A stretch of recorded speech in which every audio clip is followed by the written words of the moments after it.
Dive Podcast. Straight talk on politics, national security, and America's future. With Robert Johnson and Linda Miller. We cut through the spin, tackle the tough issues, and give you the real story behind today's headlines. Subscribe now and hit the notification bell to stay informed. Okay, let's unpack this. Today we're really diving into a crucial geopolitical puzzle. Right. How are the world's most powerful nations using economic pressure, to try and force diplomatic breakthroughs? And how are the targeted countries adapting? What's fascinating here is exactly that intricate dance. We'll see how multiple threads, you've got economic leverage, political ultimatums, and these long-standing strategic concerns, how they're all sort of intertwining right now.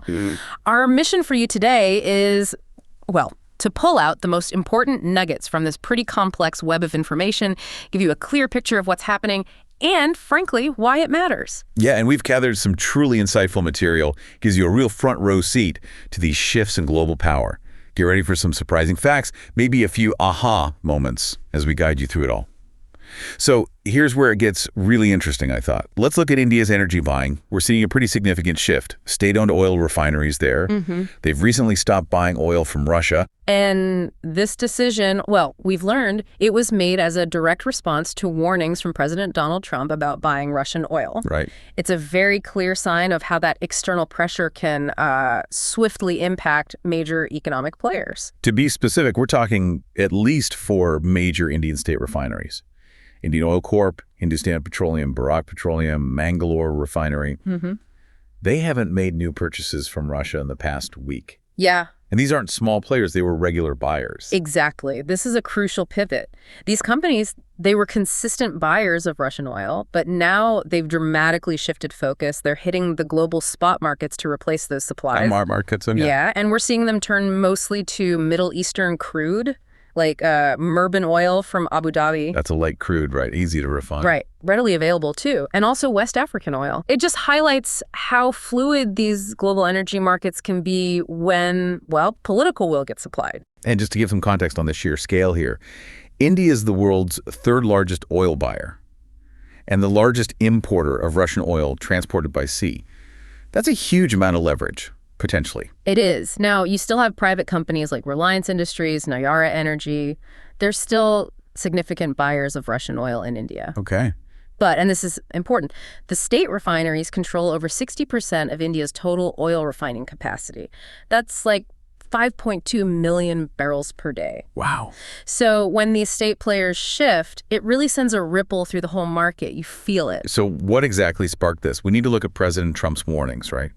Back on July 14th, he threatened those 100% duties. Yeah, on countries buying Russian oil if Russia didn't reach a peace deal with Ukraine. It was a big statement. And then on July 29th, he escalated. Said there were only 10 days left for progress before those duties kick in. And he specifically threatened India, didn't he? With 25% duties and what he called a fine for cooperation with Russia.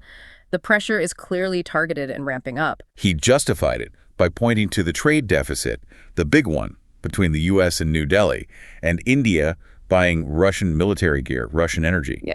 He even described both economies as dead, which is pretty strong language. Very strong. And interestingly, he also sort of dangled the possibility of the U.S. eventually selling oil to India, especially after that recent deal they struck with Pakistan for joint oil production. So India, for its part, has already indicated, look, we can meet our oil needs from other places if Russian energy gets hit by U.S. sanctions.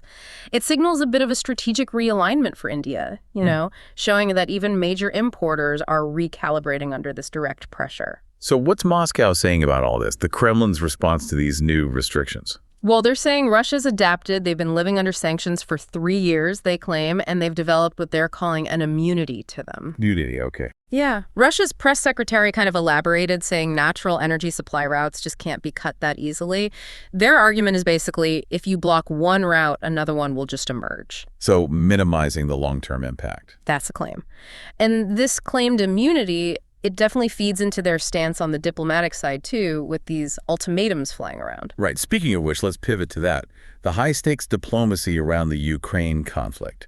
Yeah. John Kelly, the U.S. permanent representative to the UN, he recently stated the conflict must end by August 8th. And that date, it lines up perfectly with President Trump's new ultimatum. the 10-day deadline set on July 29th. Right, which followed the earlier 50-day one from July 14th. Exactly. So it's clear the pressure's mounting, the timelines are definitely shrinking. And President Trump has been very explicit. Mm-hmm. No progress by the deadline means the U.S. is ready to impose secondary duties, roughly 100%, on Russia and its trading partners. Although he did kind of hedge his bets, didn't he? Acknowledging these measures might not actually influence Moscow, he said something like, "We're going to impose duties. It may affect them or it may not, but it is possible." Yeah, a bit of uncertainty there, but still firm on applying pressure. Definitely. And the Kremlin.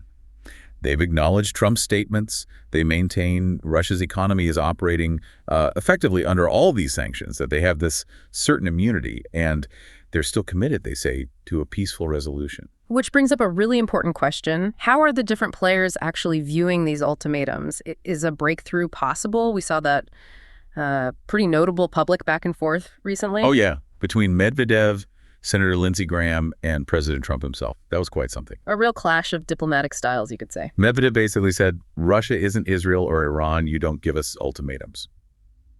He framed each demand as a step towards war with the U.S. Very erect, very confrontational. And Senator Graham shot back pretty quickly, warning anyone doubting President Trump's seriousness about a ceasefire would be greatly mistaken. He urged Russia to negotiate. Kind of highlighting the perceived firmness from the U.S. side. Right. But then Medvedev countered again, saying it's not up to Graham or Trump to dictate when talks start. He insisted talks would only end when Russia achieves all its military goals. And then he added that zinger, "Work for America first, Grandpas." Oof. Yeah, that really highlights the gap, doesn't it? In expectations, in perceived leverage. Totally. And President Trump weighed in on Truth Social, telling Medvedev to watch his words, calling it very dangerous territory. Yeah, Medvedev's response. He basically concluded that if his words caused such a nervous reaction from a formidable U.S. president, well, then Russia must be right about everything and it'll just keep going on its chosen path. It's a fascinating, almost performative display of high-stakes rhetoric in public. Okay, so while all that's happening, let's shift gears a bit to the economic picture, because we're seeing some trends that kind of challenge common assumptions. Russia's international reserves. They've actually hit a new record high. Yeah, it's surprising to some. As of July 25th, those reserves stood at $695.5 billion. That's a new peak. It surpassed the levels from just the weeks before, $683.7 billion, $685 billion, $690 billion. Just for clarity, international reserves, that's things like gold, foreign currency, special drawing rights, highly liquid assets the central bank and government can use, right? Exactly. Stuff available to manage the country's financial health. Now, people might be thinking, wait, what about the frozen assets? It's a key point here. These statistics do include data from early 2023, after about $300 billion of Russian assets were frozen by Western nations. Right. So it's important to stress those frozen funds are factored into the central bank's official calculations, even though Russia obviously can't touch them directly right now.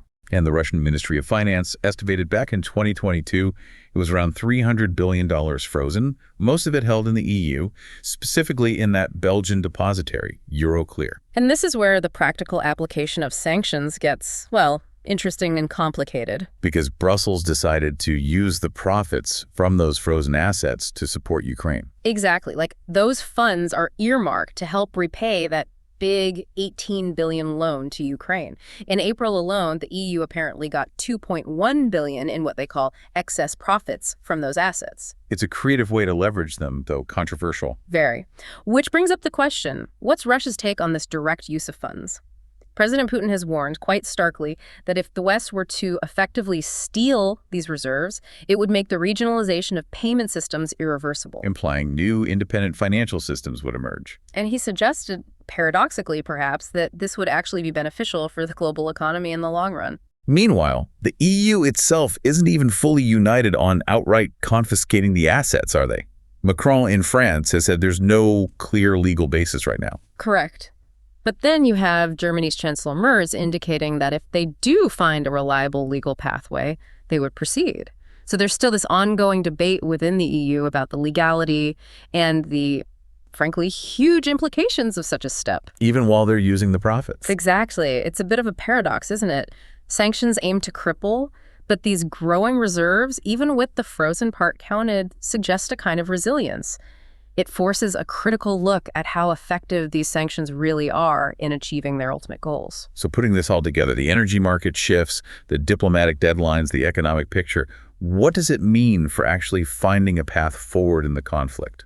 Some argue Russia will simply never agree to an unconditional, say, 30-day ceasefire. Well, the core logic presented in that argument is that just setting deadlines, whether it's 10 days or 50 days or whatever, it doesn't change the fundamental reality. Which is that Russia isn't going to give up its main leverage, that's its military advantage and its control over escalation in Ukraine, without getting substantial concessions in return, from Kyiv and from the West. And there's also a belief that the U.S. actually has somewhat limited influence over the day-to-day military dynamics on the ground, especially thinking about what Moscow might gain by force if fighting drags on into, say, 2026. Right. That complicates the idea of a purely military solution imposed from outside. So if that's the case. Then, it's argued, the only really viable path is consistent, creative diplomacy. Diplomacy that tackles the full spectrum of issues and opportunities in the U.S.-Russia relationship. The stakes, in this view, go way beyond just Ukraine. And there's a belief that President Trump has a unique opportunity here, not just to end the fighting and the human tragedy, but maybe achieve strategic breakthroughs. The comparison made is to Nixon's opening with China. Which is a huge comparison. But to even approach that, the argument goes, the Ukraine conflict has to be seen for what it is. This incredibly complex, multi-layered problem, not just a single-issue military standoff. So at the heart of any potential roadmap, any ceasefire, it comes back to Ukraine's future geopolitical alignment. That's central to these arguments, yes. A suggested starting point for talks could be guarantees that Ukraine won't join NATO, no NATO troops on its soil. And in return, Moscow would confirm it doesn't object to Ukraine pursuing EU membership and wouldn't stand in the way. It's a proposed trade-off, essentially, on security alignments. And it's also suggested that the Trump administration should lay out concrete steps for maybe restoring U.S.-Russia trade ties, letting Russia back into Western financial institutions. But only as part of a bigger deal. Right, a package deal contingent on Moscow being willing to ease its territorial demands in Ukraine. That's a big if. A very big if. And the White House would also need to clearly signal that settling the Ukraine conflict could open the door to constructive talks on things like arms control, NATO force posture in Eastern Europe, issues the Kremlin cares deeply about.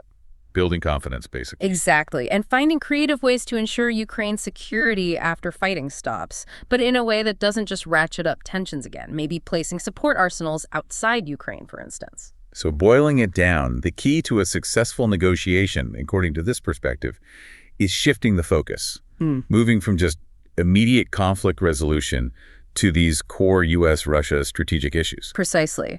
Recognizing that the main levers of U.S. influence might actually lie beyond the Ukrainian battlefield itself, and then acting on that understanding. It reframes that whole peace through strength idea, doesn't it? It's not just about military readiness. Right. The argument is that true strength lies in using all the tools, diplomatic, economic, strategic, to protect specific national interests. And that kind of tough pragmatism is what's needed here.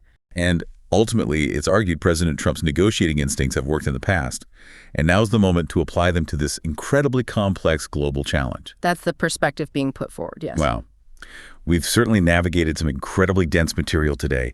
We've laid out the latest moves on the global energy chessboard, the diplomatic ultimatums, those surprising economic realities shaping the Ukraine conflict. Yeah. It's so clear how interconnected it all is. It really is. What stands out, I think, is just how many different factors are constantly interacting and how one decision, say, on oil purchases can ripple outwards and affect global stability, economic flows, everything. This deep dive really underscores the sheer complexity of finding a path to peace when you have so many powerful entrenched interests all pulling in different directions. Absolutely. We've seen India making these strategic energy shifts under direct pressure. We've seen the U.S. using economic ultimatums, setting hard deadlines, and we've seen Russia declaring this resilience, this immunity to sanctions. It's just so dynamic. Every move seems to force a reevaluation of power and leverage.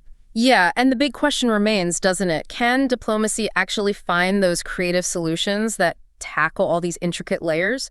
Or are we just going to see the momentum of threats and economic warfare continue to define the landscape? It makes you think. It really does. It makes you think deeply about what true global leverage even looks like in the 21st century, and whether a new kind of peace through strength, one that uses all the tools, can genuinely emerge from this crisis. Well, thank you for joining us on this deep dive. Subscribe to our podcast on Spotify, Apple Podcasts, and YouTube. We are here to make things clear. New episodes every day.